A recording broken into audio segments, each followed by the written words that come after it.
Seja bem-vindo, seja bem-vinda ao Vértice Cast, a mais um episódio, e um episódio que eu julgo ser um dos mais importantes, porque a gente vai falar sobre planejamento estratégico, expansão de negócios e franquia. E você que tem um escritório de arquitetura, um escritório de decoração, uma engenharia, uma construtora, fique até o final, porque eu tenho certeza que você vai conseguir beber vários insights para você aplicar na tua operação, para você expandir o seu negócio com qualidade e tendo resultado. E para falar sobre isso, a gente trouxe um convidado muito especial, Eduardo Santinoni. Exatamente. Pô, não errei no nome. Eduardo, seja bem-vindo ao Vértice Cast. Se apresente um pouco, porque, cara, eu tava dando uma stalkeada e eu vi que você faz coisa pra caramba. E eu falei, possivelmente eu mal vou lembrar do sobrenome, porque já é meio complicado. Imagine do currículo, velho. Seja bem-vindo, cara. Um prazer ter você aqui. Obrigadíssimo, foi bom demais estar aqui. Eu sou Eduardo Santinoni, eu sou pai da Isabela, de 2 anos, do Daniel, de quase 10. Pô, tu faz esse tanto de negócio e ainda tem 2 meninos, cara. 2 meninos. e ainda, né, estou aí fundei a Y Consultoria, tenho 12 anos, que é a consultoria na qual eu dirijo, sempre voltada para a expansão de negócios, para franquias, para planejamento estratégico. Então, os temas que você trouxe são exatamente o que a gente vive todos os dias. E, além de consultoria, a gente também, né, fez uma inserção para nos tornarmos franqueados. Franquia é onde a Y Consultoria nasceu, nesse universo. Nos tornamos franqueados de algumas marcas. Já fui franqueado de 8 marcas diferentes. Então, a gente também vive o dia a dia de operar negócios na ponta, no varejo. Você ainda mantém isso? Ainda tem hoje a gente tem 3 operações que a gente está à frente. Você pode citar quais são? Sim, a gente tem essa franqueada da marca Açaí Puríssimo, do American Cookies e de uma operação de construção civil chamada Paredes Betel. É mesmo, cara? Isso. Porra, que massa. Isso eu não sabia. E a gente também é franqueador. Então, a gente ficou sócio da marca Açaí Puríssimo, que hoje está com 30 operações. Estamos, né, retomando essa expansão e está um processo muito bacana na marca. Então, a gente opera dentro do franchise, a gente opera como consultoria, como fornecedor, franqueado e franqueador, que são as 3 pontas desse ecossistema. Ou seja, o que você ensina, você vive na prática. Em todas as pontas, exatamente. E aí, a gente, né, ainda mergulhado nesse universo do franchising, eu estou como diretor da Associação Brasileira de Franchising aqui para o Centro-Oeste. Então, eu sou responsável por conduzir né, a BF aqui no Centro-Oeste. E o que é uma honra, que é uma associação que eu admiro profundamente, que tem um papel fundamental no meio das franquias e que tenho a honra de, né, compor esse grupo que está à frente da associação. E, além disso, tem um podcast chamado Franquias na Prática, então tem outros projetos acontecendo, então, né, acho que... Pô, tem assunto pra caramba tem pra gente falar de coisa, isso. Sem dúvida. Eduardo, cara, da onde que nasce essa vontade de empreender nessa área? Eu vi um reel seu, um corte, que você fala sobre planejamento estratégico, né? Quando você estava estudando na UNB, você ficava puto lá com a galera e tal, de, pô, só fala de planejamento estratégico e tal, aí hoje tu... Vivo disso. Vive disso, entendeu? Ensina isso e tal. Cara, essa vontade de ir para essa área nasceu no curso de administração, dentro da UNB? Eu acho que nasceu no decorrer da vida. Na UNB, eu entrei na UNB para fazer administração, ainda mirando, né, na época, uma carreira executiva lá para ascender dentro de corporações. E eu, de fato, trilhei esse caminho no começo. Eu fui por 5 anos da PwC, que é uma das grandes consultorias do mundo. Então, foi muito legal essa construção, mas, de algum modo, dentro de mim tinha um bichinho do empreendedorismo que me picou e que eu sempre fui mobilizado em torno da importância do empreendedor para o país, para Brasília, que na época, né, tinha muito pouca iniciativa empreendedora para Brasília. Na época que eu estou falando aqui, eu formei em 2003, né? Entrei na UNB, eu tinha vasta cabeleira. Então não era outro Eduardo. Caramba, não quer dizer que você tá ficando velho, não, mas 2003, velho, eu tava terminando o ensino, nem terminando o ensino médio, pô. Pois é, então você tem... e naquela época, falava-se o que sobre empreendedorismo, principalmente na cidade? O termo empreendedorismo estava nascendo no Brasil. Então, assim, de fato, isso me mobilizava, mas tinha muito pouca iniciativa nessa direção. E depois, mais à frente na carreira, eu entrei para essa área da consultoria, mobilizado. Até a capa do meu Instagram é essa: o mundo precisa de mais e melhores empreendedores. Eu acho que se existe um indicador de desenvolvimento econômico, é a quantidade de CNPJs de um local. Então, por trás desses CNPJs tem CPFs mobilizados, dispostos a correr risco, porque esse para mim é um pilar fundamental. Né? Tudo que está à nossa volta só existe porque algum dia um empreendedor primeiro sonhou com aquilo, depois ficou disposto a depositar energia, dinheiro, tempo e correr risco para aquilo ficar em pé. Isso vale para tudo que é físico, que não é criação divina, que não é né, fenômeno da natureza, independente da sua crença. Tudo aquilo que é físico tem esse pilar por trás, que é um empreendedor Sim. disposto a correr risco. Então, a gente precisa de mais desses caras, e esses caras precisam estar melhores capacitados. E aí, mobilizado por por acreditar profundamente nisso, nasce a consultoria, nasce o franchising, porque eu entendo que a franquia é um meio de ajudar um empreendedor a ajudar outros empreendedores. Então, é um modo que isso acontece. O que é o termo franchising em sua essência? Assim, é modelo de franquia? É modelo de expansão? O que é franchise? Assim? E é até Legal. Uma dúvida minha, porque acaba que os termos me confundem às vezes. Pô, se eu comentar um pouco da operação atual nossa, assim, do Grupo SR, eu tenho loja física, eu estou expandindo para um modelo mais enxuto em outras regiões, eu tenho e-commerce. Esse ato desse modelo de expansão nosso é franchising?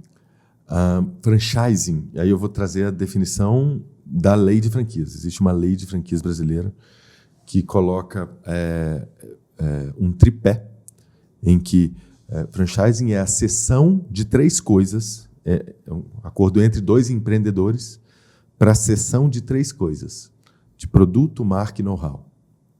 Se eu estou cedendo produto, marca e know-how, eu posso até chamar laranja de banana, mas eu estou fazendo franchising.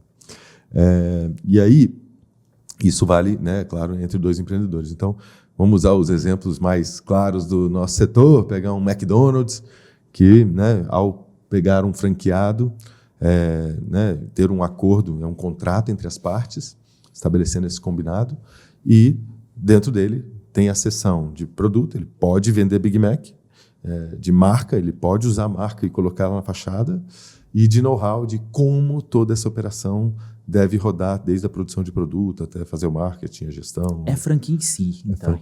Isso. Então, quando eu cedo essas 3 coisas, eu estou fazendo franchising. Então, o modelo, olhando para esse conceito, a gente não faz isso. Porque está tudo dentro de casa. Perfeito. E aí o modo de expansão está numa fase, e aí sempre que a gente fala de expansão, a gente fala de separar ela em fases. A fase de expansão que você ainda está sendo uma expansão própria, e olhar para ela, né, como uma fase, e assim que ela estiver... Pode ser que, né, tem marcas que permanecem no próprio e são muito felizes no próprio. Então, a própria escolha dos formatos de expansão é uma coisa que precisa ser estudada, e ela é individual, ela é muito né, a combinação entre cada modelo de negócio, cada marca, a cabeça do empresário por trás. Então, a junção disso tudo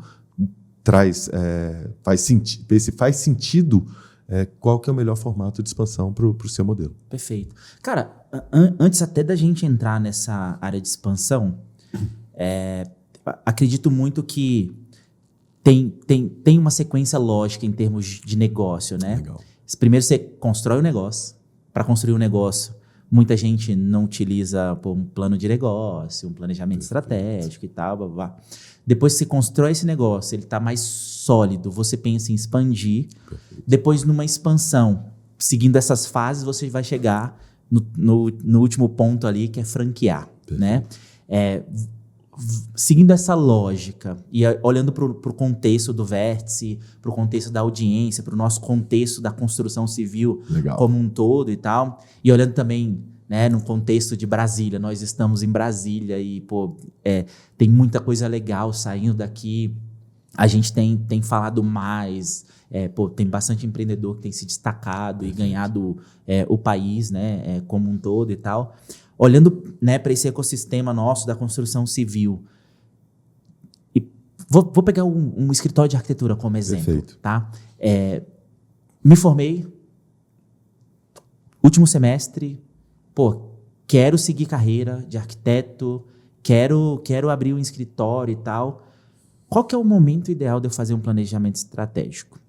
O momento ideal é eu já fazer antes de qualquer coisa, ou eu começar, sentir como que vai ser as coisas, sentir, os primeiros clientes do arquiteto normalmente são familiares e tal, sentir como que vai ser esse movimento para depois sentar e planejar, ou eu já consigo me planejar, o melhor momento é antes de iniciar a operação ali, mesmo que seja eu presa no início, né, que o arquiteto começa sozinho e tal, qual que é esse momento? Perfeito. E quais são as etapas desse primeiro momento? Assim? Legal. Eu acredito até que não existe momento. Todos os momentos são possíveis de você fazer um planejamento. Vamos pegar esse mesmo cara que você acabou de descrever. Ele acabou de sair da faculdade. Está ali, como eu presa, fazendo alguns projetos para o Friends and Family ali, né? Para os mais próximos. O planejamento ele é o reforço do que eu entrego para o mundo, de quem eu sou e de onde eu quero chegar.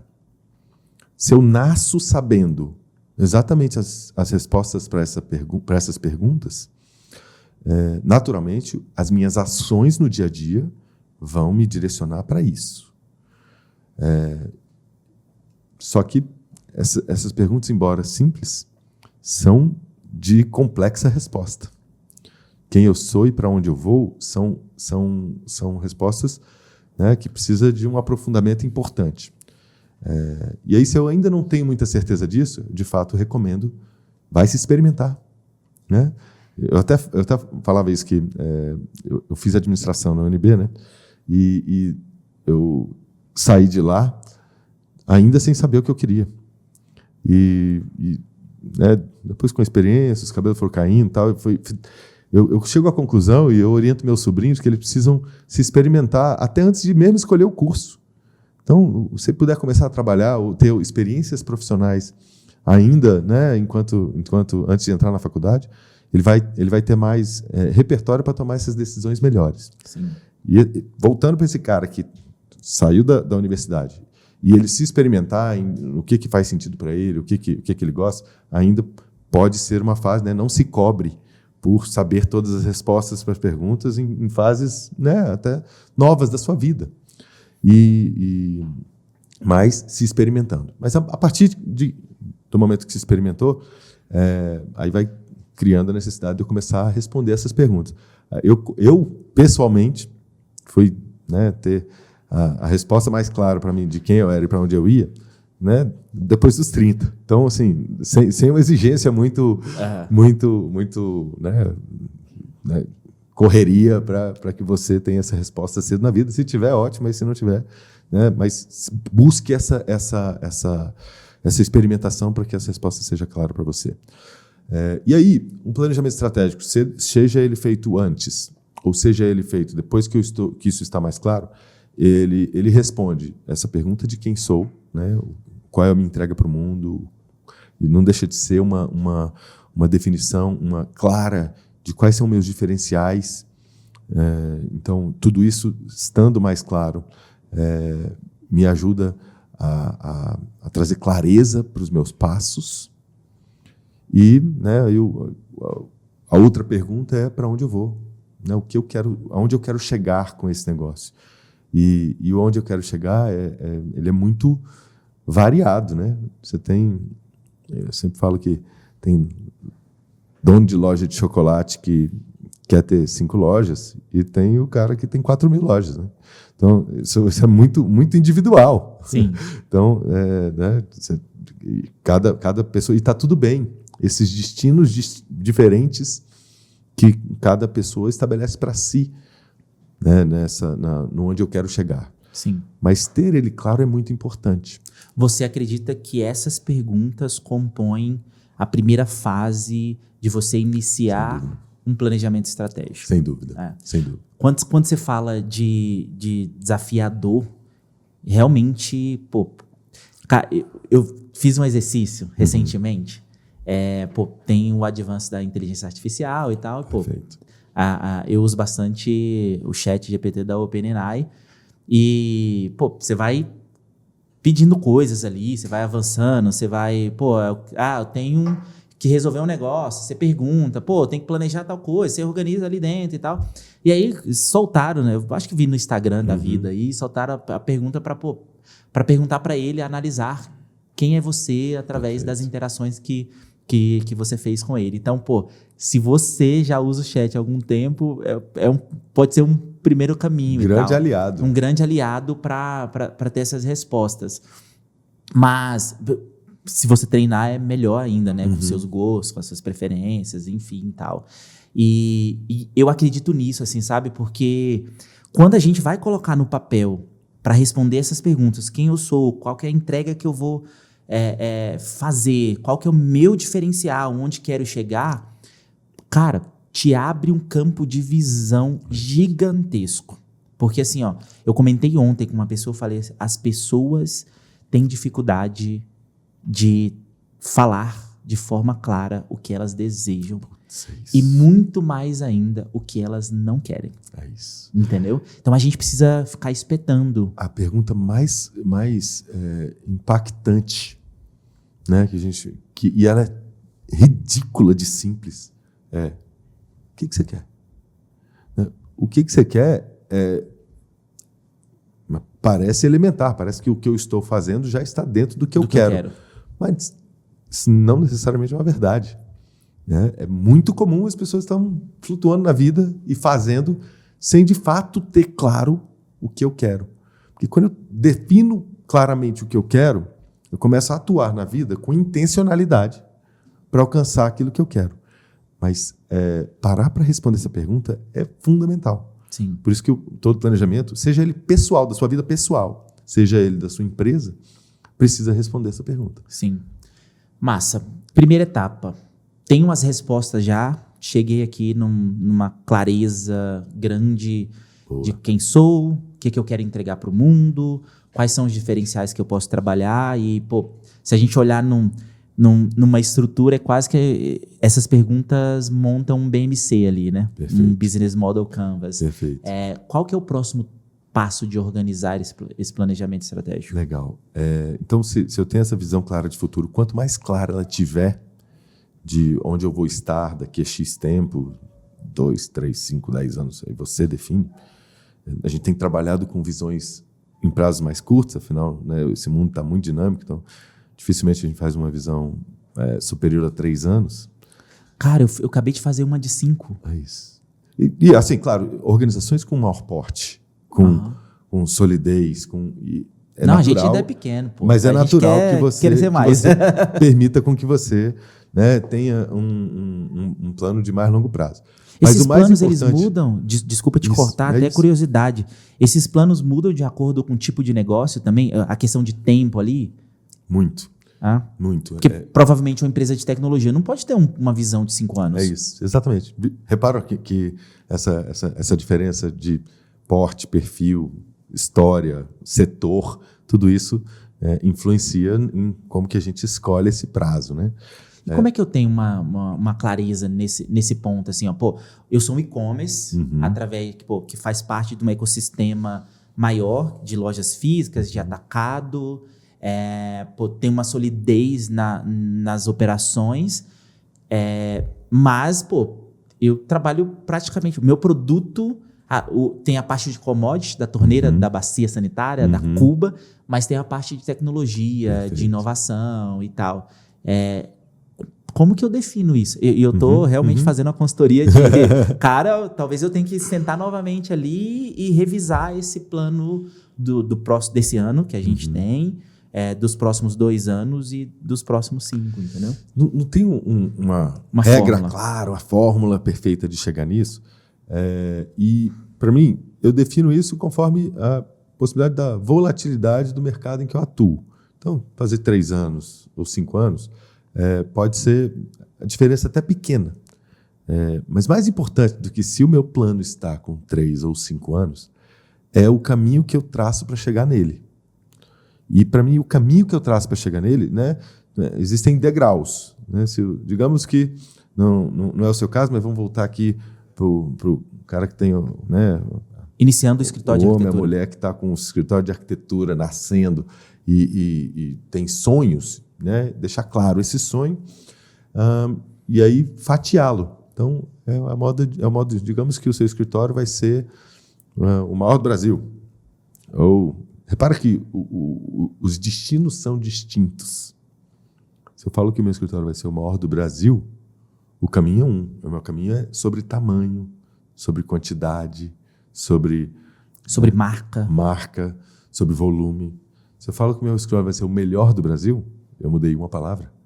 É sobre qualidade, é sobre entrega extrema, num perfil específico. Enfim, são destinos absolutamente diferentes. E que, quando eu os defino, eu preciso saber que eu vou ter ações que são radicalmente diferentes que vão me levar na direção desses destinos. É a história lá do Alice do País das Maravilhas, né? Sim. Do gato falou para ela que, né, enquanto você não sabe onde quer, qualquer caminho serve. E aí, se qualquer caminho serve, eu não tenho ações que me movem na direção daquele sonho. Então, e aí eu posso ter um sonho de 3 anos ou de 5, mas mais importante do que esse prazo é que ações eu vou traçar, ou que prioridades eu traço para esse ano, que indicadores eu garanto que essas prioridades estão sendo cumpridas.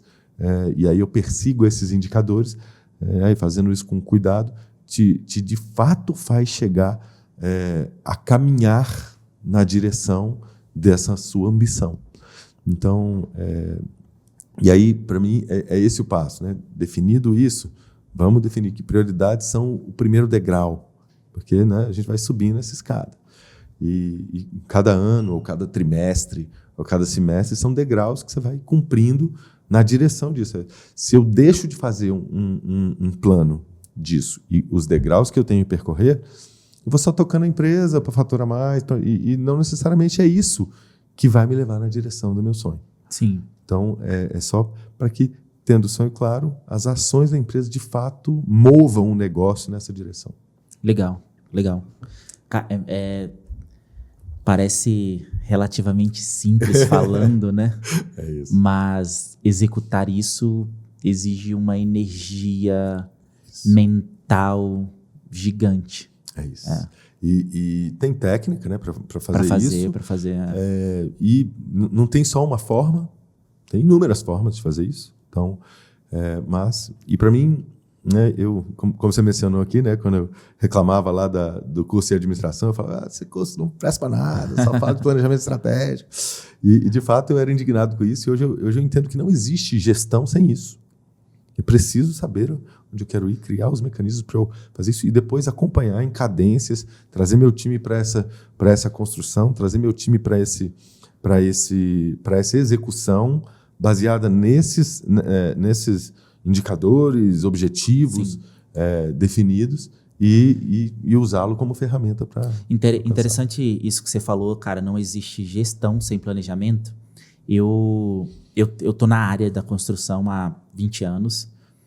2014, 2015, e aí eu gestor de uma das nossas operações físicas, eu atuava como gerente de venda ali, e tinha muito contato com arquiteto, com os profissionais, com cliente, com a galera ali, né, com os vendedores e tal. E uma dessas clientes, nossa, arquiteta, vendo o movimento, a organização, como que eu negociava, tratava as coisas ali com os clientes e tal. Ela falou, cara, me ajuda, eu preciso... Pô, tô com meu escritório e tal, e tem gente lá e eu não tô conseguindo avançar, eu preciso organizar a operação e tal. E aí, cara, eu resistente de fazer, nunca tinha feito, né? Eu resistente de fazer aquilo. Ela eu vou falar perturbou, mas não é essa palavra, mas ela ficou tanto no pé que eu falei, cara, vou fazer, vou te ajudar. E aí combinamos e tal, pô. E aí comecei esse trabalho e casa muito com esse conceito, né, de não existe gestão sem planejamento estratégico. E só o fato da gente organizar, planejar os próximos passos, ela tinha uma clareza e principalmente o time dela tinha uma clareza. E aí o time dela, trabalhando nessa clareza, liberou tempo dela para que ela pensasse na expansão, na inovação, no crescimento do negócio, entendeu? E quando eu falo expansão aqui, não é abrir novos escritórios, novas sedes, eu falo de, poxa, expandir network, expandir receita do escritório e tal. Cara, menos de 2 anos, assim, a gente saiu no escritório dela de um faturamento de R$10 para R$100 para R$300. Tipo, numa proporção Animal. lógica, assim, sabe? Com planejamento. Perfeito. Porque não é só o líder que precisa ter o planejamento, a clareza disso. Ele precisa levar isso para os colaboradores, porque se ele não leva, como que você executa o plano, né? Perfeito. Cara, você trouxe uma palavra que ela é chave, é o que a gente ouve dos nossos clientes quando a gente ajuda. E aí, como é que foi? Caramba, trouxe clareza. E essa palavra, ela é simples, ela parece até supérflua. Clichê, mas ela revoluciona a forma como você lida e vai tocar o seu negócio.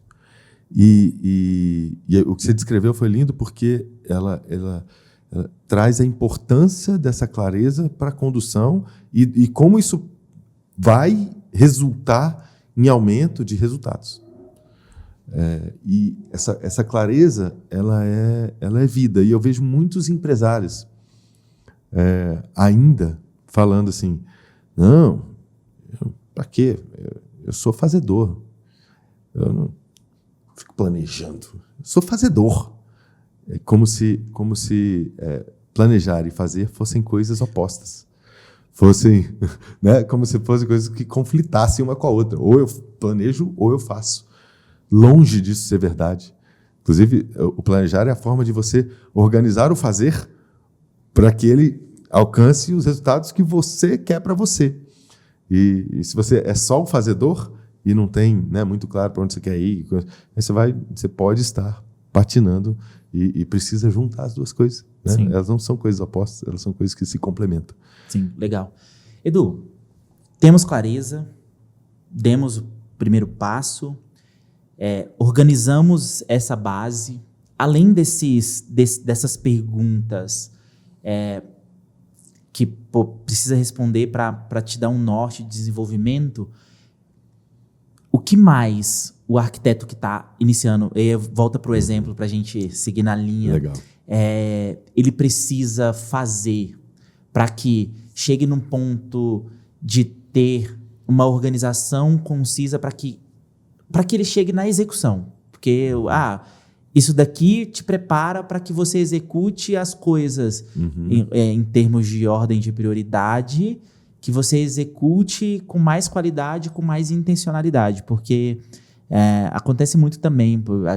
Tinha vezes aqui na nossa operação que eu me perguntava assim, fulano de tal está fazendo tal coisa, mas essa tal coisa cumpre qual objetivo? Avança qual objetivo?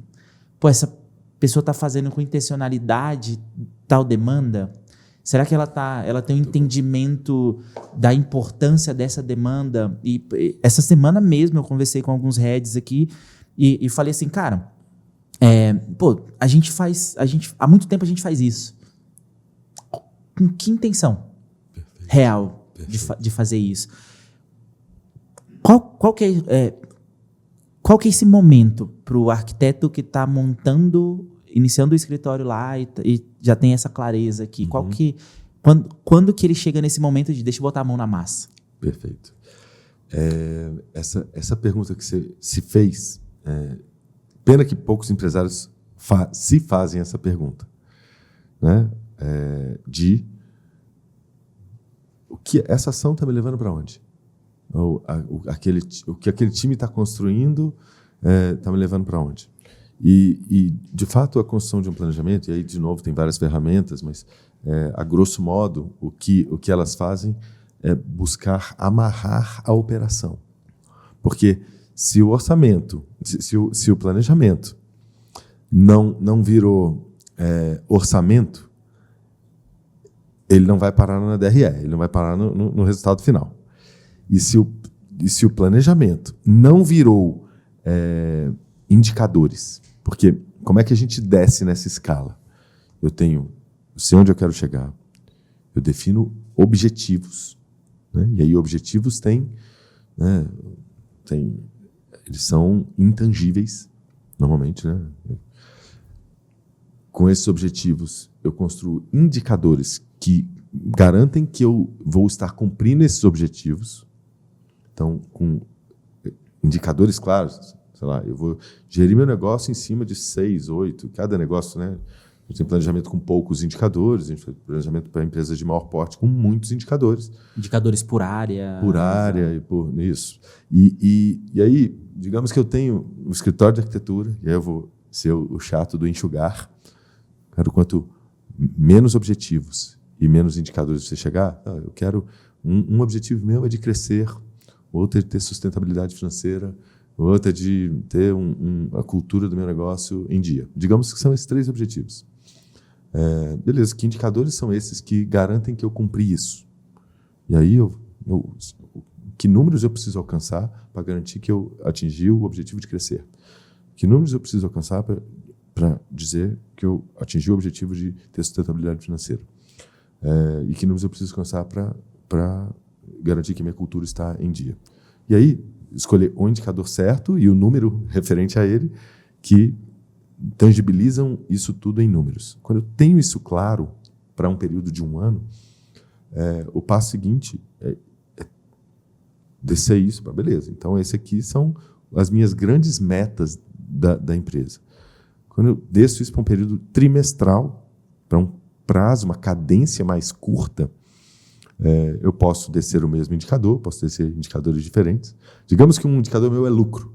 Eu quero lucrar 30%. Quando eu desço para um prazo mais curto, eu não preciso falar de lucro. Eu posso falar de faturamento, de despesa com gente, de custos variáveis. Então, pode ter metas com outras coisas que compostas vão me ajudar a alcançar lucro. Então, aí eu falo mais a língua da operação e aí faço com que esses indicadores sejam, né, mais palpáveis para quem vai estar mais no nível gerencial, tático. E com isso, claro, aí eu tenho os números que eu tenho que correr atrás no trimestre, que vão me ajudar a chegar no número do ano. E os números do ano já cumprem meus objetivos, que andam na direção do meu sonho. Sim. Aí, se eu tenho o número do TRI, agora falta eu levar isso para o plano das ações. Que ações eu vou fazer que vão me empurrar na direção dos meus números do TRI? E aí, se essa amarração toda está bem feita, eu estou garantindo que a minha equipe está trabalhando e priorizando, está me levando na direção do número do TRI, que já está amarrado com o número do ano, que já está amarrado com a direção do meu sonho. Sim. Então, fazer isso tudo faz com que você tenha a segurança de que o seu time está empurrando o seu negócio na direção da sua ambição.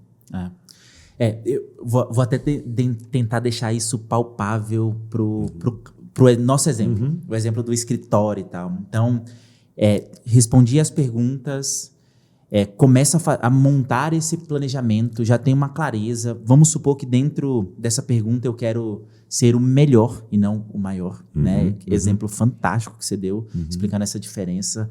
Melhor escritório de arquitetura de Brasília. Dentro desse planejamento tem sonhos, desejos ali daquela pessoa. Ela quer ter uma estrutura física, ela quer ter colaboradores, ela quer ter... se ela quer ser o melhor, ela quer proporcionar uma experiência diferente, quer ter diferenciais competitivos, então ela vai ter que fazer pesquisa, vai ter que ligar no escritório, visitar, conversar com gente e tal. Depois que ela tem tudo isso aqui, eu quero isso. Eu quero abrir meu escritório físico e tal. Depois dessa etapa, ela vai para uma etapa de orçamento que para mim é fantástico, esse teu ponto de não dar para ter um planejamento se você não tem orçamento. Porque, e aí o orçamento ele nasce, nesse nosso exemplo, qual localidade eu quero ter esse escritório? Qual que é o custo médio de aluguel dessa região? Qual que é o custo médio de reforma desse lugar? Qual que é o custo dos equipamentos que eu vou precisar ter para suprir a estrutura? Tudo isso tem que estar dentro do orçamento. Depois disso, eu já tenho uma noção do que eu vou precisar investir, tanto de energia, de tempo e de dinheiro. Depois disso, eu preciso monetizar. Eu preciso ter receita para bancar toda essa operação. Quais são esses indicadores? É quantidade de projeto? É ticket médio? A média que você cobra no valor do projeto? Teus custos são mensais? Qual que é o teu ponto de equilíbrio? Quanto que eu tenho que faturar no mês para bancar toda essa operação? Perfeito. Então, definir esses indicadores, aí eu começo a agir. Eu começo a trabalhar. Porque aí eu vou ter que fazer eu tenho todo esse mapa, mas eu preciso fazer uma engenharia reversa. É isso. Porque senão, se eu não faço a engenharia reversa, eu não possibilito. Então, eu tenho que chegar no entendimento de, eu vou trabalhar a partir de agora como se eu tivesse toda essa estrutura. Sensacional o seu exemplo, porque se você não tem nada disso claro, você só está sentando e fazendo projeto. Aí o preço é o que tem por aí, a qualidade do que entrega é o que tem por aí, e aí eu viro mais um mesmo. Sim. E eu sempre... Eu uso dentista para falar disso, mas o paralelo pode fazer sentido. O cara sai da universidade de odontologia formado técnico. Só que ninguém avisou para ele que quando ele for entrar no mercado, ele vai montar o escritório dele, ele vai ser empresário. E aí, o técnico cai lá e a maior parte das competências, além das técnicas que ele tem que executar, são empresariais. Ele precisa gerir esse negócio, fazer vendas, cuidar do caixa, ter uma estratégia, fazer marketing. Tudo isso como qualquer negócio. E aí, só que ninguém avisou para ele. Aí ele cai nesse negócio. E os dentistas que, de fato, alcançam um grande volume são os que aprenderam sobre gestão. Mais até do que os que são hiper técnicos ou na extrema qualidade. E aí a gente tem redes de franquia, e eu volto para o meu setor, que geridas por dentistas que são excelentes gestores, são bons empresários. Sim. Então, eu acho que esse paralelo faz sentido para trazer para a realidade. Vou aproveitar um gancho nesse caso, acho que a gente até caminha um pouco para frente, depois a gente vai voltando aqui. Como quiser. Como que equilibra? Porque assim, quando você fala, você deu o exemplo do dentista, qual que é o core business dele? É o atendimento técnico? Como que você equilibra o core business do negócio com todas as outras facetas de ser empreendedor, de ser empresário, de inovar dentro do setor? Eu acho que a gente volta para a pergunta anterior, que a gente começou essa conversa. E aí, o que você quer? Porque eu posso ter... não sou empresário não, eu sou dentista. E eu quero ser isso e eu vou ser o melhor técnico. Massa! Que bom que você tem clareza disso. Então, todas as suas ações sejam para você ser o melhor artesão, no melhor da técnica. Então, toda a sua capacitação é para ser quem faz melhor isso. E é legítimo. Pode ser funcionário de alguém. Eu não estou brigando ninguém a ser empresário, não. Entendeu? Mas você precisa responder essas perguntas antes. O que você quer? E aí eu vejo a gente se debatendo, gostando muito da arte de ser o artista, mas desejando ser o maior empresário. E talvez, né, é possível encontrar o seu meio do caminho dessa história. Isso é muito individual. Então, a gente volta para a pergunta do que você quer. Sim. E aí, quando o cara responde o que ele quer, isso fica mais tangível e as ações dele podem ser direcionadas para ir nessa direção. Então, para mim, começa aí. Mas, de todo modo, aprender sobre como fatiar esse problema. Tudo isso aqui que a gente descreveu até aqui, de como transformar isso em indicadores, como fazer plano de ação. Seja você ou seu time, isso tudo. Ou para a sua vida pessoal. Eu quero morar numa casa no Lago Sul. Legal. Vamos fazer um plano disso? Esse é o sonho. Esse é onde eu quero chegar. Tenho claro. Massa. Vamos fatiar isso, trazer isso para um período. Vai ser daqui 5 anos, 3 anos, 10 anos? Legal. Dá para fazer isso para a minha vida pessoal. Sim. Fatio isso em objetivos, fatio isso em indicadores realizáveis e palpáveis para as realidades, porque eu vou partir do meu ponto de partida, da minha situação atual. Isso vale para negócio, isso vale para pessoa física. E a situação atual, você sabe a sua, pessoal ou do seu negócio. E aí, a partir dela, e é por isso que todo planejamento nasce de faz-se muito a matriz SWOT, né, ou FOFA, de forças, fraquezas, ameaças, oportunidades. A gente, pessoalmente, faz um mapa de contexto, onde eu vejo como é que está dentro do meu negócio, minha situação atual dentro do meu negócio, qual que é a situação no meu setor, e aí tem forças e fraquezas aqui dentro, ameaças e oportunidades aqui dentro, e qual a situação Brasil, mundo, né? Como é que a guerra na Ucrânia impacta o meu negócio, como é que, né, a revolução com AI vai mexer no meu setor, e tudo isso, né, tem que entrar nesse contexto, porque é este o ponto de partida que você está nascendo. E aí dá para fazer essa definição Sim. dos passos a passo até chegar a esse resultado.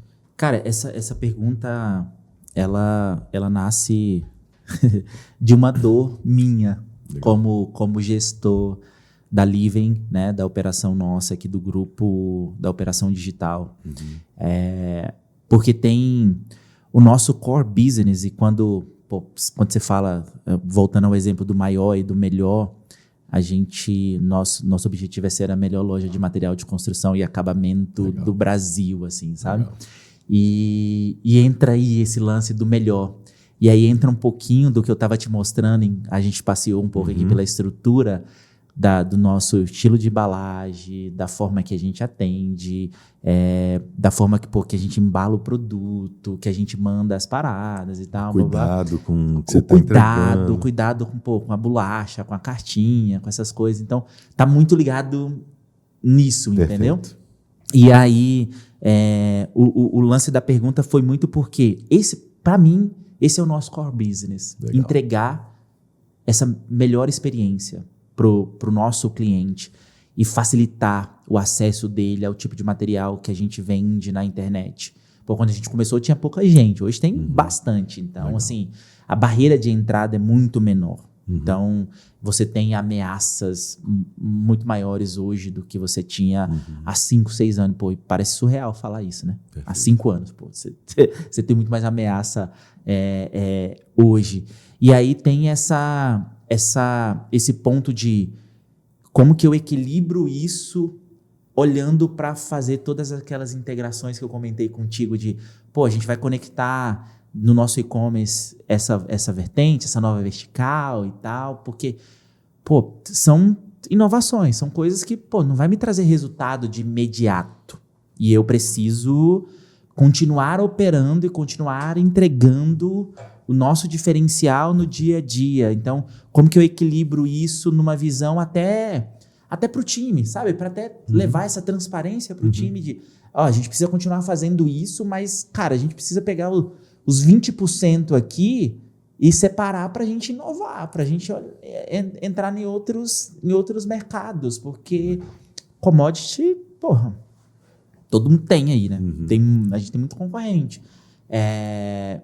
Como ter essa clareza, sabe? Como equilibrar isso, não só na nossa cabeça de gestor, não só equilibrar isso dentro do planejamento, e aí eu encaixo com uma pergunta também de isso precisa estar dentro do planejamento, esse lado da inovação, esse dinheiro que eu vou testar coisa? Para mim, a resposta dessa pergunta é sim. E para mim, tudo que você trouxe de como fazer com que esse planejamento, né, entre no dia a dia, para mim, se o planejamento for uma coisa só sua, você pode responder todas essas perguntas e ela estiver só na sua cabeça, e o time não está com essa clareza, porque não basta, né, o CEO ter, ou o fundador, ou sócio, o nome que você quiser dar na organização que, né, você tiver, não basta ele ter clareza. Se ele tiver clareza, bom, ele vai dar a direção, mas parte dessa construção, que pelo menos é a forma como eu enxergo, eu tenho que trazer o time para dentro. O time tem que ter a mesma clareza. Você apontou, você está lá no seu navio, você apontou o destino que o seu navio vai, então está claro para todo mundo onde a gente está indo, e aí os comos a gente vai chegar com como é que a gente vai faturar, entregar, inovar, tudo isso estando também claro, e para o time saber, enxergar o que a gente está buscando. E quando ele participa dessa construção, a chance dele aderir a esse processo é exponencialmente maior. E aí, aí você não precisa ficar toda vez direcionando. Lembra que a gente está indo para lá? Eu falo que o planejamento, ele pré-responde uma série de perguntas. Tem muita dúvida. Cara, e agora? Será que a gente faz essa inovação aqui? Mas quando que eu envolvo o time? Vou te dar um exemplo. Tá. Eu passei 3 meses imerso, olhando para o mercado, conversando com gente, fazendo pesquisa. É claro que se a gente não tivesse IA hoje para facilitar esse processo, também demoraria mais. Mas eu passei 3 meses imerso desenhando um planejamento para os próximos anos da nossa operação. Uhum. É nesse processo que eu envolvo o time, ou eu já trago essa visão e aí o time ajuda no sentido de, poxa, eu tenho dentro dessa visão, tem uma nova vertical. Essa nova vertical dentro da visão, ela não está desenvolvida. Ela está ali incipiente ainda. Mas eu trago o time para ajudar a desenvolver essa vertical, trago toda essa visão para o time e vou acoplando pessoas específicas de acordo com competência dentro desse planejamento, dessa visão, e aqui nesse momento ou desde o início do planejamento? Muito bom. Eu já fiz planejamento que desde a definição dessa visão do D0 tinha até franqueado na sala, o cliente dentro da sala, para ajudar a definir até isso. Isso varia muito da cultura do negócio. Mas esse é um exemplo extremo, que não necessariamente é verdade em todo negócio, mas o que eu acredito é que, para a definição de quem somos e para onde vamos, essa é uma coisa da alta cúpula. E os objetivos, até a parte estratégica dela, do que a gente vai fazer, priorizar nesse ano, os indicadores que a gente vai usar, para mim também é da alta gerência. Então aqui é de fato diretoria, sociedade, apontando o dedo, falando, nós vamos para lá. E aí, com esse caminho definido, necessariamente trazer o time para a construção dos passos seguintes. E aí, que indicadores a gente vai usar para alcançar as nossas metas anuais? Como a gente vai fazer para chegar lá? Aí trazer o time para esse processo, entra naquela história de que, com ele participando, ele tem mais chance de alcançar esse resultado. E de fato, porque eles entendem mais do dia a dia da operação do que a gente.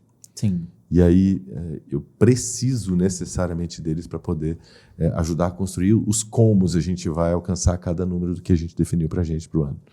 Então, para mim, eu dividiria desse jeito. Aquilo tudo que é estratégico é para o ano e para um prazo maior, só a cúpula e a parte mais tática necessariamente envolver a gerência. Legal, legal. É uma visão que eu também tenho, assim, sabe? Em alguns momentos, pessoas específicas no início do planejamento, elas entram, mas eu também eu gosto da ideia de trazer a informação de uma forma mais concisa e a gente mesmo tendo mais clareza da onde quer ir do que jogar e vamos ver para onde que a gente vai isso. E aí a discussão ela é o double diamond, né? Você vai abrindo ali e tal. Isso. E aí você abre demais, pô, tem tantas possibilidades no mundo, nos negócios, diferentes tipos de negócio. Aonde o seu negócio vai, é você que sabe. Né? Sim. Você democratiza isso demais, você pode perder eficiência desse processo. Então, esse é o ponto. Tem decisão que é sua, empresário. Né?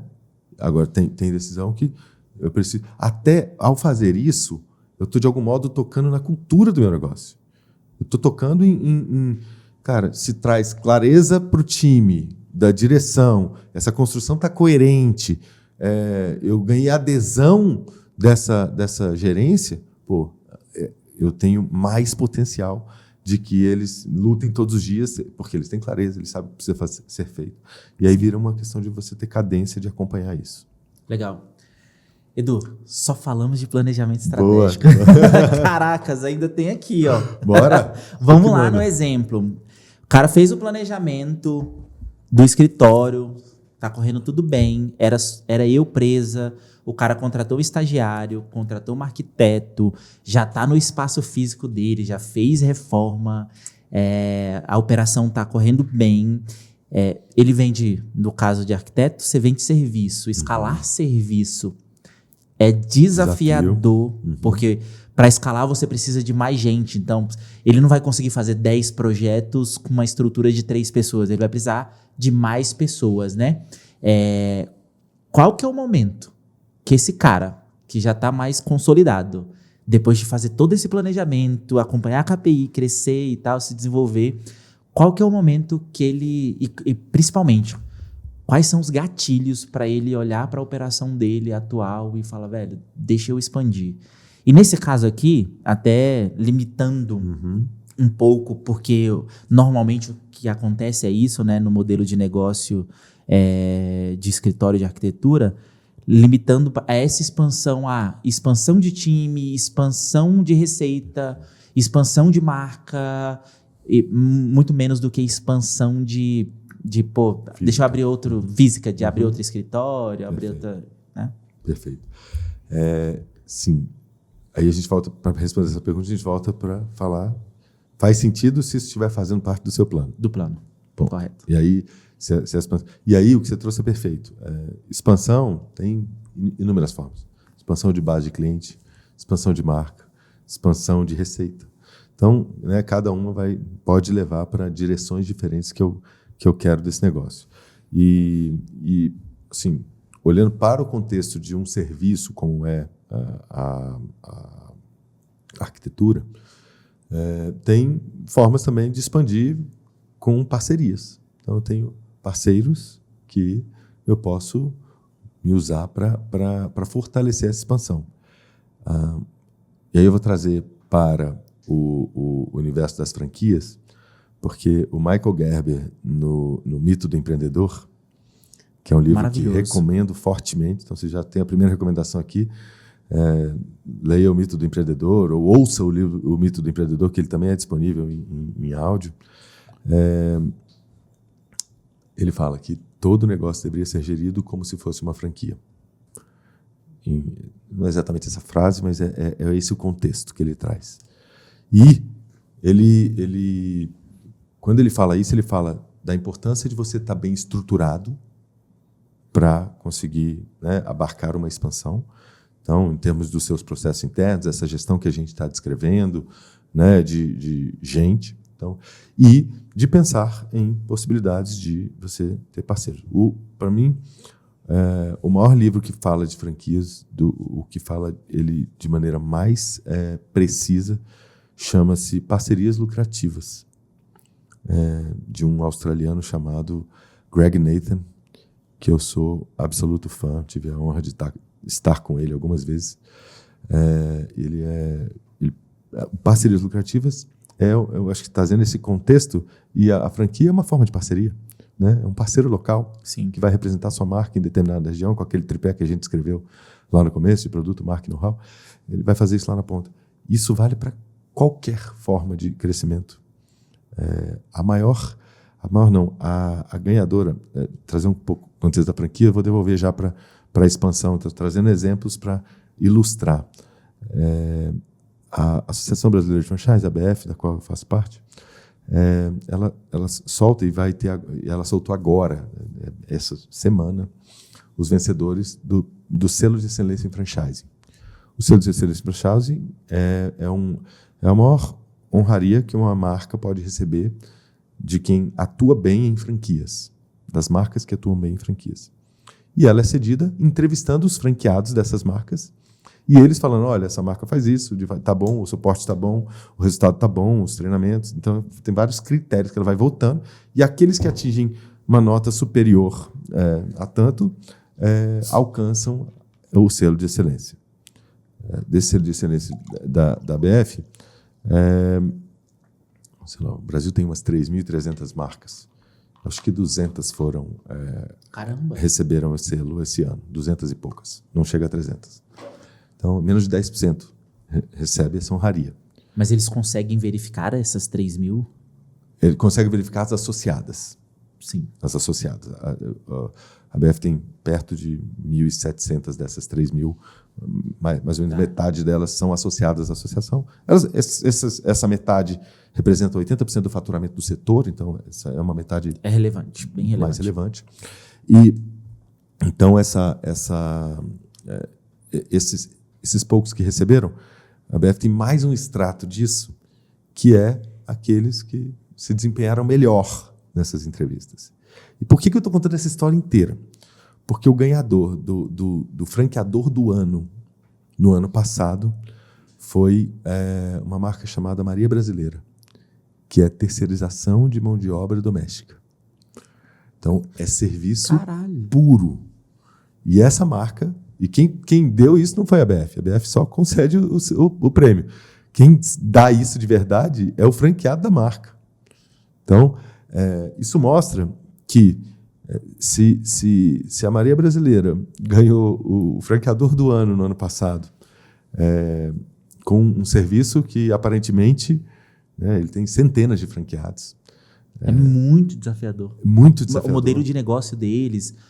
Eles é o que tem o app, né? Que você contrata como se fosse tipo um iFood do serviço. E ele tem... E é uma liderança espetacular. O Felipe é um ser humano diferente. São de Brasília, mano? Não, eles são de São José do Rio Preto. O Felipe hoje é diretor de microfranquias da BF. Então tenho a honra de estar com ele lá na diretoria. Que massa! E é um cara, um líder muito diferenciado. Então... Esse exemplo inteiro é para explicar que é possível o seu escritório fazer uma expansão, e aí de receita, ou de clientes, ou de territorial, através de parcerias. Né? Eu contei das parcerias, e isso vai depender da sua liderança, do seu modelo, da forma como você conduz esses parceiros. E, então, se esse caso... é real, significa que é possível fazer qualquer expansão de qualquer modelo. Então, o escritório de arquitetura precisa olhar para quais são as minhas possibilidades e qual é o tamanho do meu sonho. Porque o que vai fazer sentido ele ou não buscar parceiros no Brasil, fora do Brasil, com esse escritório de arquitetura que atuam mundialmente. Sim. E no franchising isso é bem natural, porque as marcas expandem internacionalmente. Sim. E aí, naturalmente, a arquitetura, o escritório que eu conheço faz projeto na América Latina inteira, nos Estados Unidos, no Brasil, da marca que ela representa. Cara... Quem estabelece o limite é você, é isso que eu quero dizer. Eu ia comentar isso, assim, eu acho que quem quer jogar, é saber qual jogo você quer jogar. Você como arquiteto ali no escritório... E eu falo muito isso assim com arquitetos que a gente tem contato mais próximos, que eu já fiz mentoria. Qual jogo você quer jogar? Pô, você quer fazer 30 projetos anuais e ter uma receita X? Vamos focar em ticket médio, em qualidade de entrega para a gente cobrar, para a gente entregar valor e poder cobrar isso, entendeu? Agora, pô, você quer se associar, você quer ser um escritório associado, que você tem outros arquitetos, você ter volume, você ganhar espaço e marca e tal, é realmente ter essa clareza, né? Muito bom. Expansão. Existe fase? Fase 1, fase 2, fase 3, fase 4. O que eu encaro como expansão? Fazer um planejamento para aumentar a receita de X% no ano, eu encaro como expansão de negócio. E ao olhar de forma... Eu tenho uma meta financeira de receita. A partir do momento, e é muito para eu ter esse entendimento de se dentro da expansão tem o aumento de receita, uma das faces, se eu olhar esse aumento de receita como realmente expansão, eu ajo diferente do que só ter uma meta para atingir? Perfeito. A resposta direta é sim. Expansão tem fases. O Boticário está numa fase de expansão, né, avançada, né, com mais de 3.800 lojas, avançada, mas... Esse movimento da perfumaria mais refinada deles. Isso que você está falando, né? Que eles lançaram recente? Isso, e ele vai capilarizando de outros modos, né? Mas eu não quero usar o exemplo de quem é tão grande assim, porque eu acho que ele foge da realidade de quem está vivendo o que o arquiteto está vivendo. E eu quero começar pequeno, depois a gente chega no Boticário.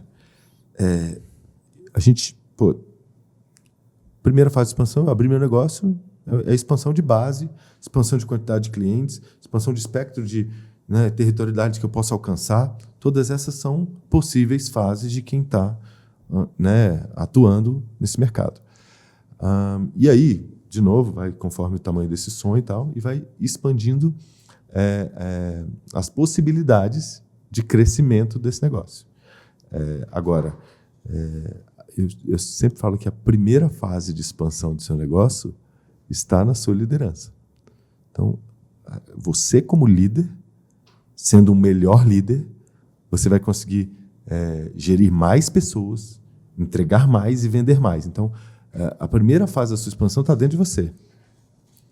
Aí o seu negócio foi crescendo. Se o CPF não vem junto, o CNPJ não vem junto. Então, você vai se desenvolvendo, o CNPJ vai crescendo junto. Até chegar em... aí, trazendo de novo para a realidade do franchising, de como é que eu faço para buscar parceiros locais, muitas marcas que a gente ajuda a pensar a expansão, estão numa fase de talvez faça sentido eu fazer uma expansão mais regional. Aí, quanto cabe para eu expandir mais aqui ainda? Quantas unidades ainda dá? O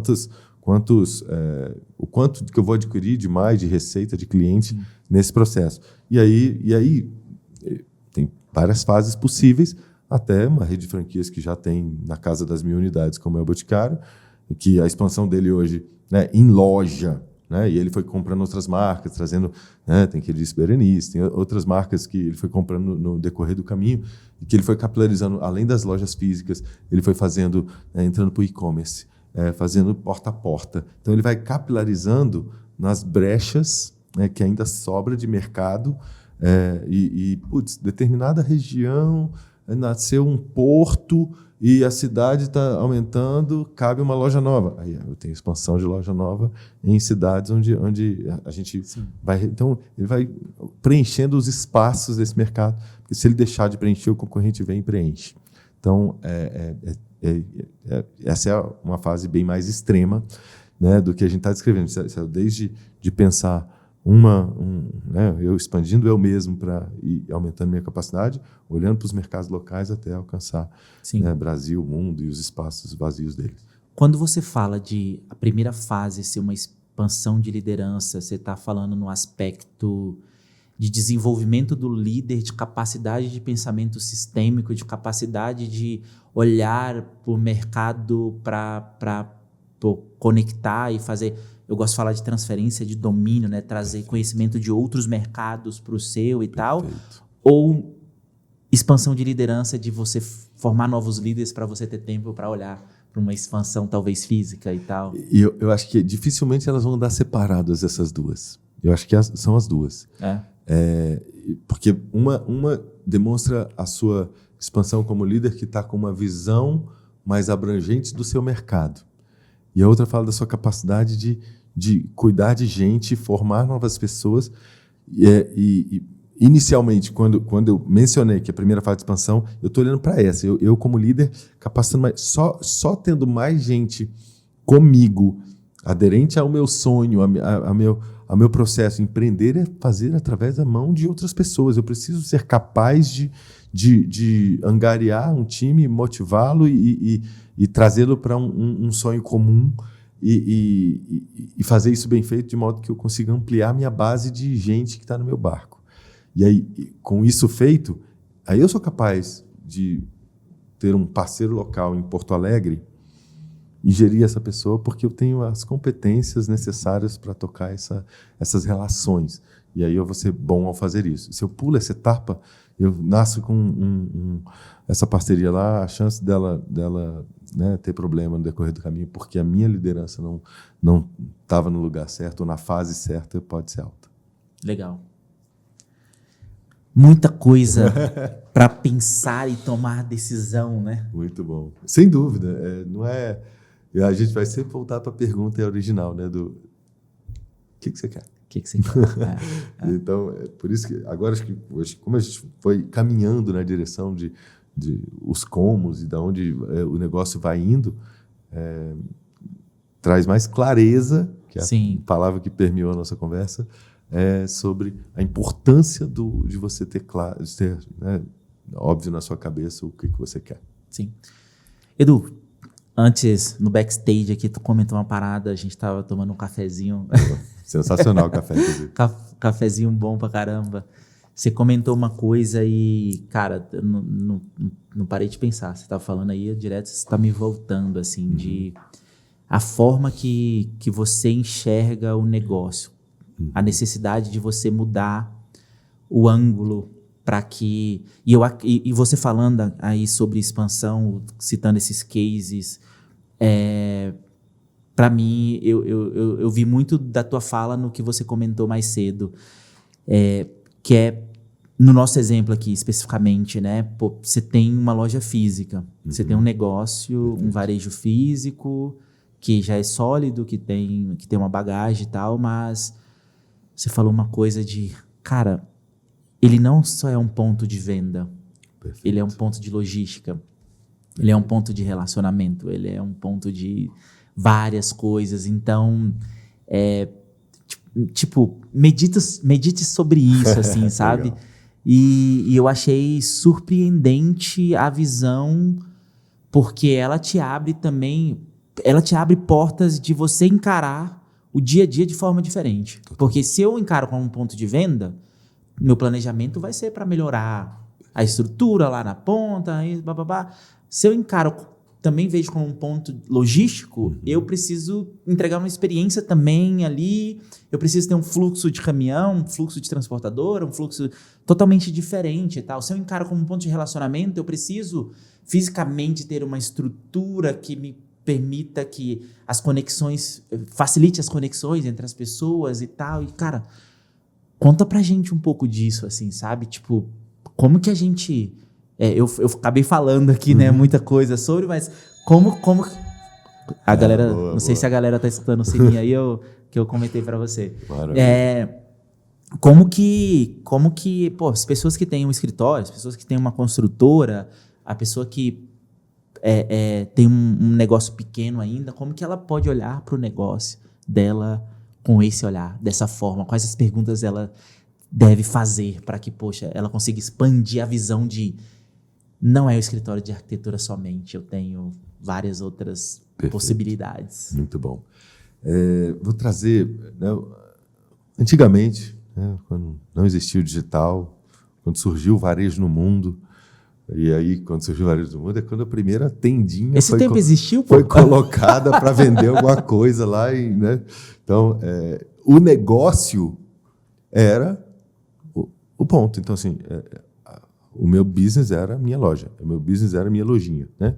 E aí, era quem passava na frente, eu vendia. Tá? À medida que as coisas foram ficando mais complexas, os canais de comunicação, né, com o digital extremamente presente no dia a dia do consumidor. Esse papel dessa loja foi mudando. Né? É isso que a gente estava falando. Então, e aí, para onde que ele vai mudando? Né? Ele vai, primeiro, ganhando força. Então, eu vou trazer alguns exemplos para né, tangibilizar cada novo papel. O primeiro é fortalecimento de marca. E aí, quanto mais loja aberta, mais fortalecimento de marca. Então, você pega uma Zara que nunca fez um comercial na vida. A força de marca dela vem de loja aberta. Então, ela não paga a publicidade. Então, ela escolhe e olha o tamanho de força dessa marca. Sim. Então, isso mostra o potencial que é fachada na rua como percepção de força de marca por parte do cliente. Então, esse é um papel. Então, se eu quero, ele pode ter, se eu tenho múltiplas unidades, a força de marca vem junto. O outro papel é o que a gente estava escrevendo do papel logístico. Né? Você tem lá, a gente busca sempre referências americanas, afinal, a gente se alimenta muito da fonte de NRF, de eventos internacionais. O Walmart ele está a menos de 10 milhas de 90% da população americana. Então, ele tem uma capilaridade que é o maior ativo que essa organização possui. Como é que ele joga fora, desperdiça energia dessa capilaridade? Se eu faço uma compra online de uma cidade, se eu compro aqui de Brasília, por exemplo, vamos trazer para a nossa realidade um material de construção e ele sai. Você tem a sua loja aqui, mas esse pedido sai do CD em São Paulo. Do ponto de vista logístico, não faz nenhum sentido. Nenhum sentido. E da experiência do consumidor, menos, porque cada vez mais, e não é só a nova geração que está vivendo isso, a gente está vivendo isso eu tenho expectativas mais rápidas de receber. Faço a compra online, se eu recebesse em 3 dias, há 5 anos atrás, é feliz da vida, lambia os beijos. Hoje, né, eu tenho expectativa de receber rápido, 1, 2 dias. Né? Já tem pedido do vestuário sendo entregue na velocidade do iFood. Então, cada vez mais isso vai nos pressionando para ter velocidade. Então, sim, do ponto de vista logístico, não faz nenhum sentido eu deixar de usar dessa capilaridade. Então, e aí, eu preciso ter um controle de estoque muito em pé, muito em dia, com muita tecnologia para... Cara, beleza, tal item, o pedido veio de tal loja, tal região, qual a loja mais perto que possui esse item, identificada a loja mais perto que possui esse item para fazer a última milha. Então, ela tem um papel de CD, de centro de distribuição, para ele ter uma função logística, essa loja, dentro desse sistema. Então, e para ela exercer essa função logística, eu preciso ter isso tudo bem estruturado dentro do meu negócio. Sim. Então, esse conceito de last mile é bem interessante, né? As transportadoras usam muito isso, que é o ato do cara ir lá pegar o pedido no CD e entregar para o cliente. E esse é o ponto, o ato, essa expansão de ter vários pontos de contato ali, onde você está comprando daqui, a gente está numa região de Brasília, mas você mora em outra região e lá tem uma loja, que seja uma loja com uma estrutura mais enxuta, né? Que o pedido não sai daqui, o pedido vai sair de lá, Perfeito. O material vai sair de lá. E ela tem que ter essa inteligência, que é aquilo que você está trazendo, que eu comentei um pouquinho aqui, de não é só um ponto de venda lá para a região, é um ponto de relacionamento, é um ponto de experiência. Que proporcionar agilidade nesse momento é uma experiência. Perfeito. E maldita Amazon, né? Que trouxe isso muito pro Brasil de, pô, na pandemia, cara, eu comprava um livro de manhã e chegava à tarde. É isso. Já aconteceu isso. É isso. Comprava o livro à noite, antes do meio-dia, no outro dia estava em casa. Entendeu? Impressionante. É difícil, né? É difícil fazer isso com vaso, né? Mas Mas a gente está trabalhando para isso. Mas o que você está dizendo é perfeito. Não, ela também tem esse fator logístico que a gente escreveu, mas o que você trouxe de experiência é fundamental. E, pô, no seu setor tem muito desse contexto da loja já ser showroom, dela ter, né, uma pessoa com a qual eu me relaciono. Então, é um ponto do cliente vir, se relacionar com a marca e fortalecer isso, e experimentar e viver. Então, esse é um papel fundamental. E tem mais papéis, né? Cada vez mais. E aí, buscando referências na China, que o live commerce é muito forte, né? Toda loja na China, se você for olhar, tem um tripé com a câmera e uma luz e alguém vendendo no digital como é que eu adequo o meu espaço para permitir que eu tenha um ponto que seja um estúdio dentro da minha loja, que é isso que eles têm lá. E aí, nós temos... O TikTok Shop não entrou no Brasil ainda, está em fase de entrar. Está em fase. Está em fase de entrar e aonde ele entrou, ele já é o 9º maior varejista de cosméticos dos Estados Unidos, com 1 ano de operação dentro dos Estados Unidos. Surreal. Então, assim, esse tsunami vai chegar aqui e a gente vai ver lojas brasileiras, né, tendo... eu não sei, cada país e cada cultura tem um modo diferente de aderir, né? Mas o chinês, a novela das 8, né, no nosso tempo, do chinês é olhar o TikTok Shop e ficar comprando coisa lá. No caso do Brasil, né, nós vamos ver como é que o brasileiro adere, mas como a gente a gente é muito aderente às redes sociais, dificilmente isso vai deixar de ser algo com muita força que vai chegar por aqui. Então a gente vai ver essa função de venda digital acontecendo dentro de loja. Sim. Então, é mais uma função de loja. Ponto de experiência, ponto de contato, então, distribuição. É tudo novas funções que o ponto de venda ganha nesse contexto mais atual.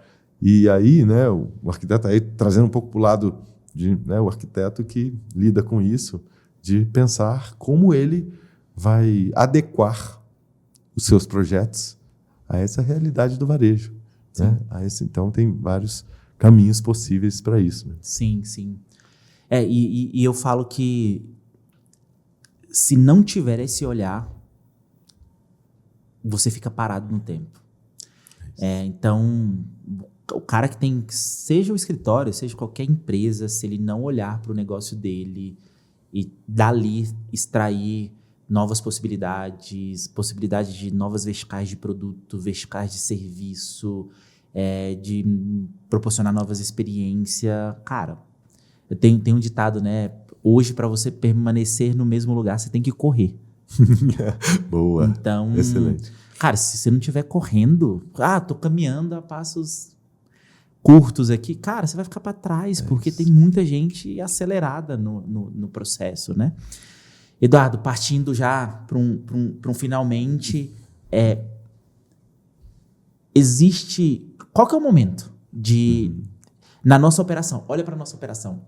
Inclusive, quero parabenizá-lo pelo que eu vi aqui de estrutura, de atualização desse modelo, coisas que a gente vê, né, de referências, de tudo isso que a gente está falando aqui, de estratégia, de pensar varejo, de operação e execução no e-commerce.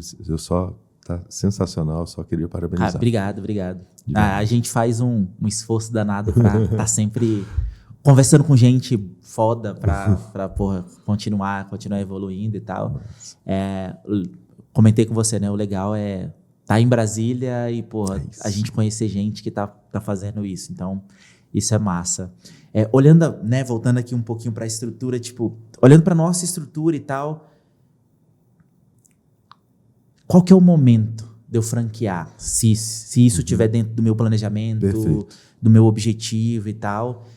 E o que é essencial? O que não pode faltar, é indispensável para eu fazer esse movimento de, poxa, né, deixa eu abrir para outras pessoas, para parcerias, para outros sócios, ou então deixa eu fazer modelo de franquia, mas não sei se é franquia, não é, né, pelo conceito real, não é, mas, pô, deixa eu abrir novas lojas com formato diferente, formato mais enxuto e tal, blá, blá, blá. Quando que eu olho para minha operação e falo, pô, tô pronto, pô, não, preciso ajustar isso daqui ainda. Perfeito. Primeiro, franquia é a multiplicação de um modelo de negócio e de sucesso. Quero frisar a parte do sucesso. Sucesso, esse negócio tem que estar rentável nesse modelo, na ponta. Então, se for loja física, esse modelo tem que estar rodando e com sucesso. Então, porque eu sou procurado constantemente por marcas que o negócio está indo mais ou menos, eu estou querendo multiplicar. Cara, ninguém quer multiplicar o fracasso. O fracasso. Eu quero multiplicar o sucesso. E aí, com esse sucesso posto, quanto mais ele tiver testado em múltiplos mercados, né, talvez o sucesso em uma unidade, ele pode, né, eu posso não saber exatamente o fator que impulsionou aquilo para alcançar. Então, se eu testo em múltiplas unidades não peço para que seja, né, nem todo mundo tem a capacidade de testar isso 20 vezes, em 20 regiões diferentes, mas o quanto mais a gente conseguir se experimentar em diferentes ambientes, mais a gente vai aprender sobre esse modelo e impulsioná-los ao sucesso, faz com que a gente, de fato, tenha o modelo mais na mão. Porque eu falo que também franquia, quando você abre o canal franquia, você abre uma empresa nova chamada franqueadora.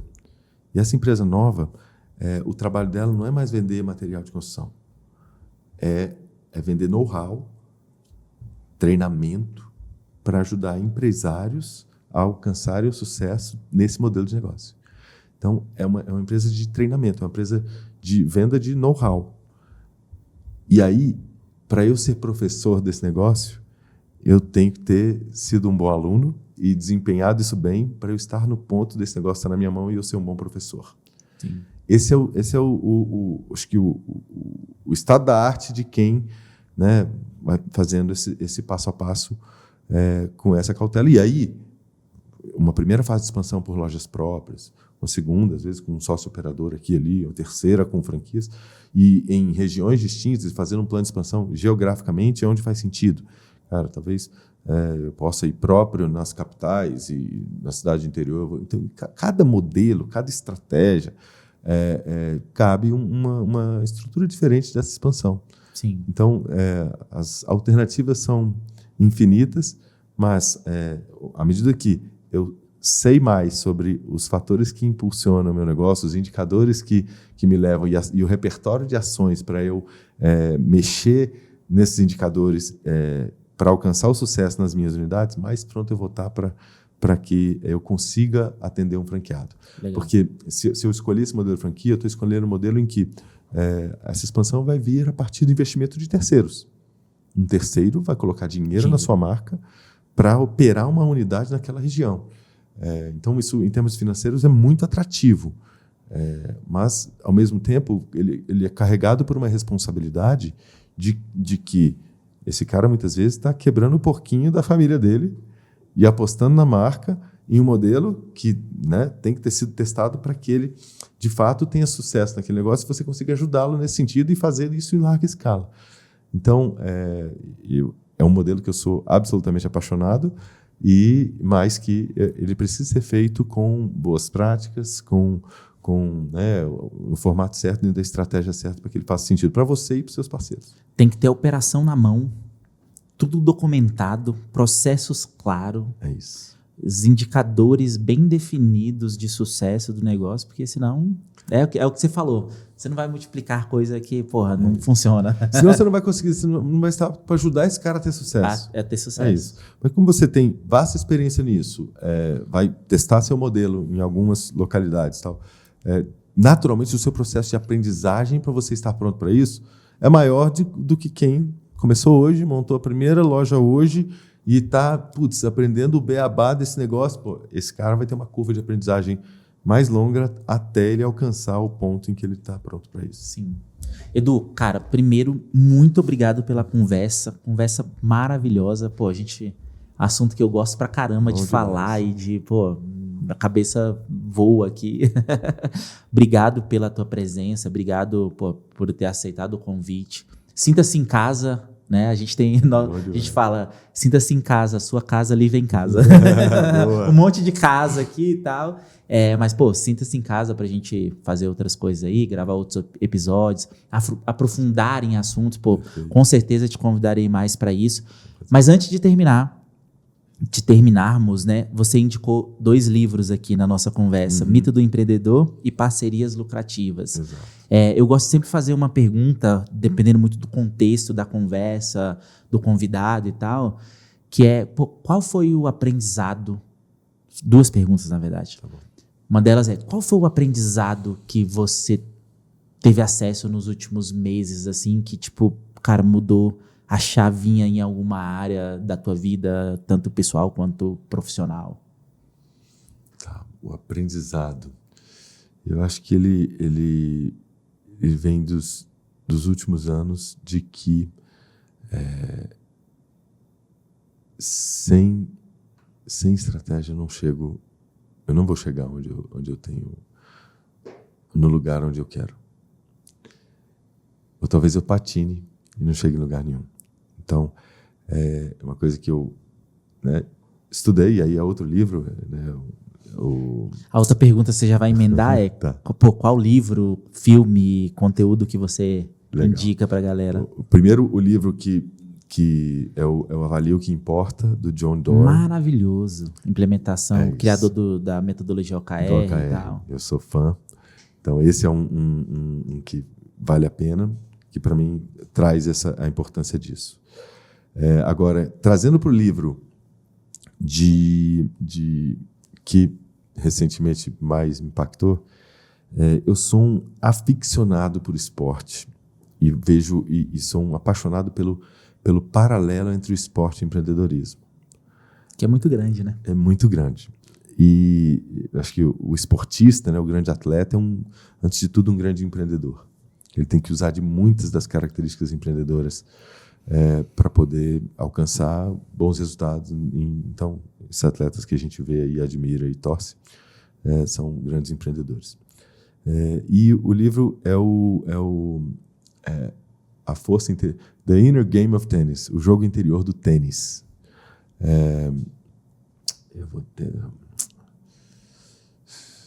Vou lembrar o autor. O jogo interior do tênis, ele fala sobre um professor de tênis que ele explica como jogar o esporte, mas a partir do jogo interior que está acontecendo na cabeça do atleta. Então, então ele traz muito ensinamento sobre, cara, passou o ponto, perdeu o ponto, ficou para trás, vamos olhar para o próximo. Então, tem vários ensinamentos de coisas para melhorar movimento e tal, que tem quase nada a ver com o tênis. E muito que mais a ver com... E esse livro é o Timothy Galloway, é o autor dele, Tim Galloway. E esse cara, depois que ele escreveu isso, ele era de fato professor de tênis. Depois que ele escreveu isso, os paralelos eram tantos que ele foi chamado para escrever sobre isso no ambiente pessoal. Então, esse livro foi o impulsionador da existência do coaching no mundo. E a partir de um professor de tênis que pensou, trouxe esse paralelo para como as pessoas podem se desenvolver e melhorar. Então, esse livro eu recomendo. Nasce na minha paixão pelo esporte. Sim. E depois ele se consolida na minha paixão por desenvolvimento das pessoas. Cara, você falou esse conceito do esporte, de negócio, produtividade, isso é muito ligado. Tem um autor também, o Tim Grover. Uhum. Ele tem um livro chamado Relentless e um livro chamado Winning, que é vencer em português. O Relentless, eu não sei como é que tá em português, não lembro. E é muito essa mentalidade, é muito mais de disciplina, constância para chegar no objetivo do que realmente no contexto do esporte, cara, é você treinar para você, sabe a primeira fase que você comentou da expansão, que é expandir a liderança, é muito disso, né? Perfeito. Legal, né? Ver como... Esse é o tema que, para mim, cabe um próximo podcast para falar só disso. Porque eu sou um apaixonado por isso. Inclusive, eu fui escolhendo meus esportes no decorrer da vida conforme a fase que eu estava vivendo. Então, caralho, que legal. Pô, vamos falar sobre isso. Teve hora que eu falei, tô precisando de resiliência, fui correr maratona. Então, sou apaixonado por isso. Edu, mais uma vez, obrigado, cara, pela presença, obrigado por estar aqui. Valeu estar conosco demais, pelo papo maravilhoso. Grandíssimo prazer, conversa deliciosa, estou à disposição quando você quiser. Maravilha. Gente, para você que assistiu até aqui, nosso muito obrigado. Se você não é inscrito no nosso canal, se inscreva. Curte esse episódio. Se tiver alguma dúvida, deixe no comentário que a gente vai ter o maior prazer em ajudar, em responder. Compartilhe também esse episódio se você tiver curtido. Compartilhe com as pessoas que você gosta, com empreendedores, com arquitetos, com decoradores, com engenheiros, com todo mundo, com papagaio, com todo mundo, porque o papo foi realmente muito legal e tem muito conteúdo bacana que você já pode até colocar em prática aí na sua empresa, no seu negócio. Nosso muito obrigado e a gente se encontra no Vértice.